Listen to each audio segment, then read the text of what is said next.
Terima kasih kepada para kiai yang baru saja menyampaikan pertanyaannya, luar biasa, lebih bagus lagi.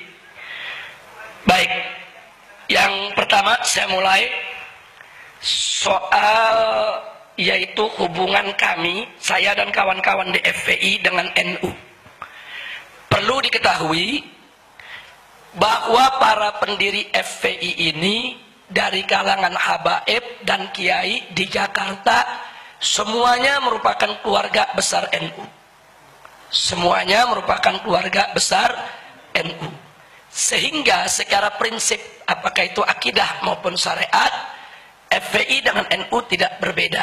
Oleh karenanya, di dalam anggaran dasar FPI dituangkan bahwa FPI adalah organisasi Islam yang berasaskan Islam, berakidahkan Asy'ariyah dan bermadhab fikih Syafi'i.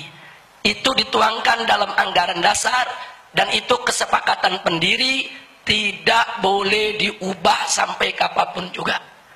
Itu pertama yang perlu saya sampaikan. Yang kedua, sejak kami berdiri sampai hari ini, hubungan kami dengan NU sangat baik. Sekali lagi, saya bicara dalam tataran organisasi, di pusat maupun di daerah. Tapi memang kita tidak pungkiri, ada perbedaan-perbedaan pendapat yang terjadi antara kami dengan tokoh-tokoh NU, bukan dengan NU. Tolong dibedakan. Dulu saya pernah berseberangan pemikiran dengan Gus Dur. Ya, itu sudah berlalu, sudah selesai. Nah, cuman sekarang ini orang ungkit-ungkit lagi. Nah, padahal orangnya sudah meninggal dunia, saudara, terus diungkit-ungkit lagi di tengah masyarakat. Tujuannya apa? Tujuannya jelas, untuk mengadu domba kita. Jadi mafat-fat, apa yang sudah berlalu berlalu. Dulu saya berseberangan pemikiran dengan Gus Dur dalam konteks apa?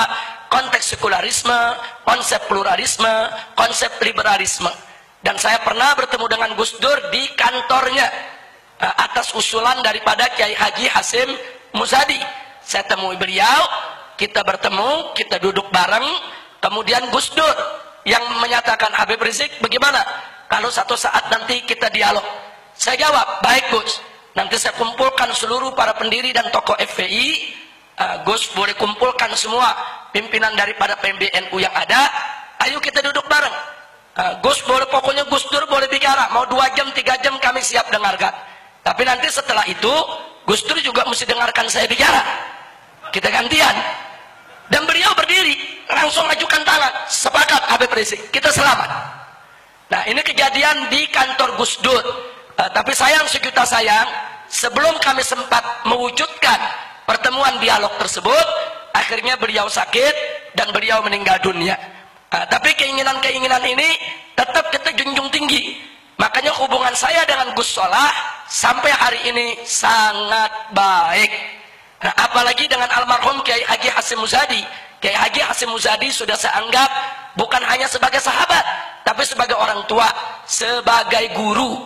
Nah, perlu saya sampaikan, semasa hidup Kiai Haji Hasyim Muzadi, tidak ada satupun gerakan FPI yang menghebohkan di televisi kecuali Ki Hasyim langsung tabayun kepada saya. Kadang-kadang malam itu beliau langsung telepon, Habib Rizik, ini ada kejadian begini melibatkan FPI, itu bagaimana ceritanya? Nah, beliau minta penjelasan. Nah, kadang-kadang saya dipanggil, Habib Rizik besok bisa gak datang ke kantor PBNU, kita mau dengar. Saya nggak mau dengar dari orang lain. Kemudian kita datang. Bahkan ada yang lebih mengejutkan lagi. Begitu terjadi peristiwa di Kendal, mungkin masih ingat beberapa waktu yang lalu, itu pagi-pagi jam 6 pagi, Kiai Hasyim udah ngetok pintu rumah saya. Beliau telepon saya nggak dapat, jam 6 udah ngetok pintu rumah saya. Habis sholat subuh dia berangkat. Nah, kemudian disampaikan, Habib, sengaja saya datang kemari, saya nggak mau ke kantor dulu, karena ini kalau ke kantor nanti banyak wartawan, pasti nanya. Kalau saya belum dapat dari sumber yang sebenarnya, bagaimana saya jawab mereka? Duduk di rumah, sarapan di rumah, kita jelaskan apa yang terjadi. Itulah sosok almarhum Kiai Haji Hasyim Muzadi. Beliau itu suka tabayun. Beliau lalu berkomunikasi, mengklarifikasikan berbagai macam masalah. Makanya hubungan saya dengan beliau sangat-sangat baik. Nggak sampai di situ. Terakhir sebelum beliau meninggal dunia, setelah kami turun aksi 411, kemudian merencanakan aksi 212. 3 hari sebelum aksi 212, Kiai Hasyim Muzadi ini mengejar saya. Telepon saya nggak nyambung-nyambung. Saya gonta-ganti nomor karena banyak penyadapan. Kemudian kontak ke sana kemari nggak dapat.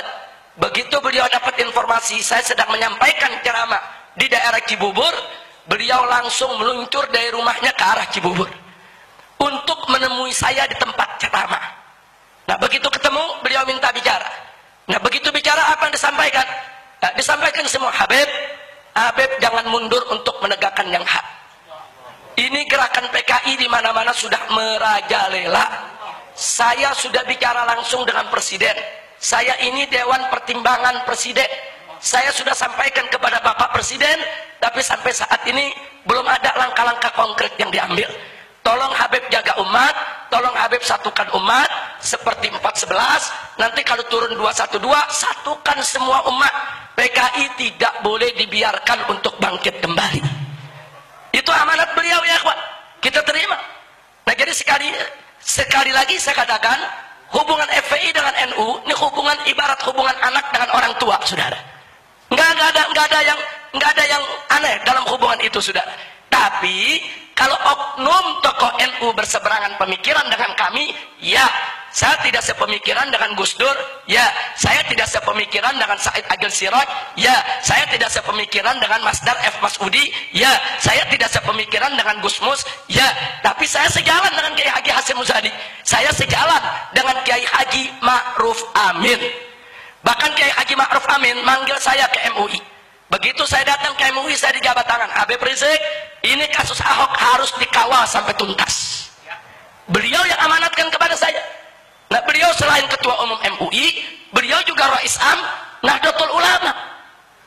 Saudara, jadi siapa bilang kami punya permusuhan dengan NU? Tidak. Kiai Haji Ma'ruf Amin orang tua saya. Bahkan beliau yang memberikan amanat kepada saya, ini kasus Ahok jangan sampai ditinggal. Habib Rizik harus tuntaskan ini kasus. Nah, jadi sekali lagi karena itu saya diberi semangat oleh orang tua, diberi semangat oleh Kiai Haji Ma'ruf Amin, sampai hari ini kasus Ahok tetap kita kawal. Setiap sidang tetap kita kerahkan umat untuk menjaga sidang tersebut. Namanya